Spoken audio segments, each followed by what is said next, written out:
The main object was to prevent another war on this scale ever happening again, and the League of Nations was formed. The official treaty that marked the ending of the First World War came a little while after the Paris Peace Conference and formed the backbone of the League of Nations.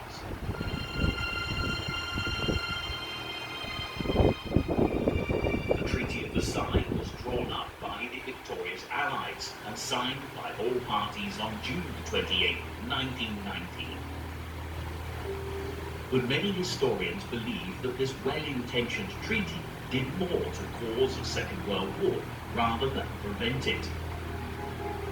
Signed in Versailles' magnificent hall of mirrors, the only country not allowed to take part in the process was Germany. The repercussions and heavy penalties imposed were therefore unworkable and would create a national feeling of resentment and revenge. It was this lack of foresight that eventually would allow the extremist views of Adolf Hitler to not only be listened to, but also acted upon. And it wasn't only Germany that was dissatisfied with the outcome. Italy felt they should have done better.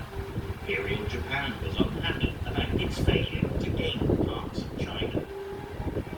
We now know, of course, that these three countries would form a dangerous alliance. Germany, Italy and Japan joined the Axis coalition to demand territory and respect, which they felt the Treaty of Versailles had robbed them of. Matters were made much worse because Germany was also forced to accept sole responsibility for the conflict, pay huge sums of money to the Allied nations for the damage that the war had caused, and relinquish land to specific ethnic groups to form new countries. But the deal also required Germany to disband the military, and the manufacture of any arms was prohibited. For a proud nation with a distinguished tradition of empire building, the treaty added insult to injury. As the history books tell, an agreement of any kind would only ever hold if all parties